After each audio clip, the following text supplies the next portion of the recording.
Like that's wild.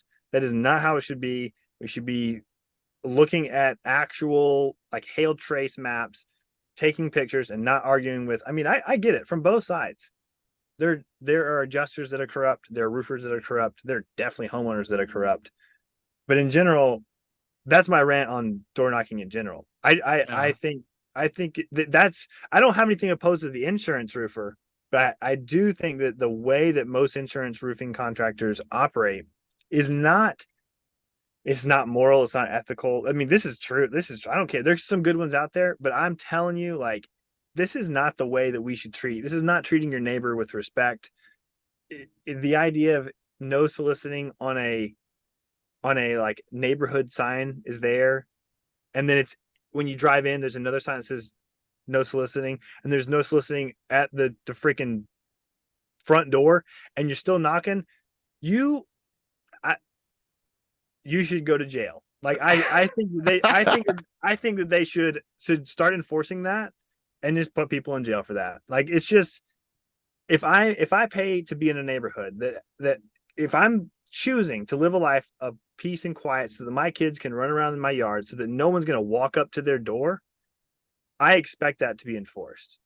Like if I'm telling you, please, some roofing contractor come to my door, see what happens. See what my wife does. See what I do. Like it's not going to go well for you. It's just don't come to my door. And so that's from insurance like roofing, retail, insurance. I have nothing wrong with insurance work. I do insurance work, but we have a process and we are consultative. We are people's advocates for that process to help them understand and navigate what the insurance process looks like. But this manipulation and like I'm gonna call the adjuster for you and all that's unreasonable. And it just I really, really hope it stops. So to answer your question about retail versus insurance, I have nothing wrong with insurance. I think that most people should model their business off of a retail model, doing all the things I already said. So you need to have something on your truck that's professional. If you can't afford it, put stickers on your window. That's what I did in the very beginning. I had no money, stickers on the window. Then we paid $600 or $800 to have vinyl put on our trucks, and now we're about to spend $4,000 wrapping vehicles. So get to the point where if you've only got a truck and you've got no office, like your truck is your billboard. Start there. Dope marketing is great for really affordable yard signs. Put a yard sign in every single yard. Get door hangers, get business cards, get digital business cards. Have a polo that actually has your name on it. Think about your one thing that I did really poorly was, well, I was kind of forced in the situation, but really think about the brand, the logo, the name, and how people can find you. And so all those things about retail, do all those things. Like take time. You're building a business. You're not just going out to sling roofs. That's my perspective on any home service, but really in roofing, it seems like we get around that somehow because of that insurance loophole. We're like, we're just gonna go put on a hat, put my dip in my mouth, get in my jacked up truck, and go knock a door. That's I'm gonna take the opposite perspective. As a former door knocker, not a lot of people know this about me, but I have knocked doors. I knocked doors for 6 months. It was not for roofing; it's for pest control. But same, similar experience, knocking doors, going out in neighborhoods. Conveniently ignoring no solicitor signs. I mean, I mm-hmm. was a savage. I was a savage. So I know I got yelled at a ton. I mean, I every day get yelled at. Get chased off people's lawns. That's the life of the door knocker. Um, the the main argument for door knocking is a at least this might be different in other countries, but in the U.S., the street and really that path up to your front door, unless you have a fence, then there's some gray area there. But if that pathway from the is considered public property, anyone can do that. There's nothing legal about door knocking, and I get the unless it's a privately owned subdivision where it's actually owned by an entity that controls it and can and then it is trespassing. It's 100% legal, and there's some philosophical things there that are sort of defending that, in regards to just like having a free society, not having a society where the government controls what roads certain people can walk down.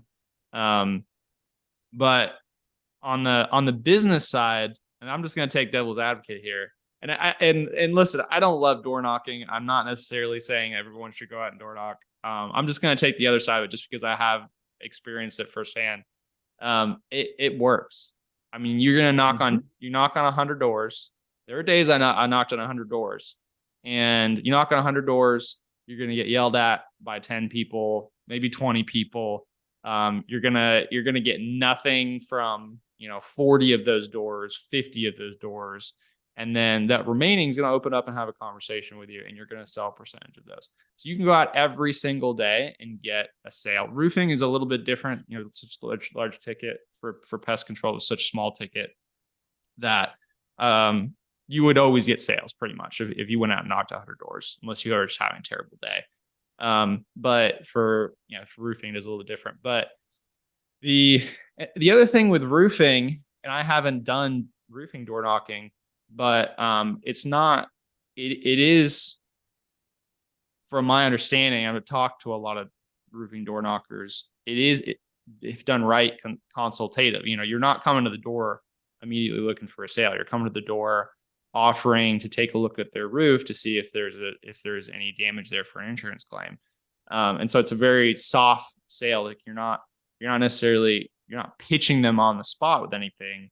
You're offering a free service, something of value to them, up front, right off the bat. And you're still going to get a lot of no's, right? But you're not coming to the door asking for anyone's money. You're coming to the door offering service to the community.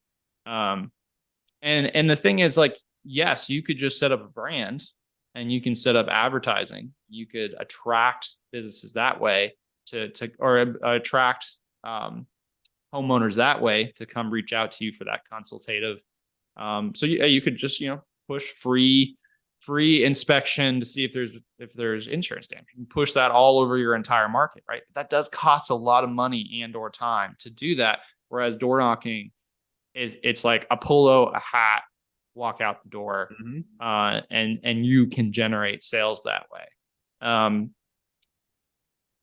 And so, yeah, I mean, that's my perspective on it. Is like, yeah, it sucks for the door knockers, and it sucks for the homeowners. Like, to be completely honest, now there's some homeowners love it. Like, that was my experience, is like you run into people, especially people that have a sales background, they love it, especially if you catch them on a good day. They think it's great. So it's like I'd say for every person that was pissed off, there was someone that was like, good on you being out here. Like, they'll enjoy that interaction with you.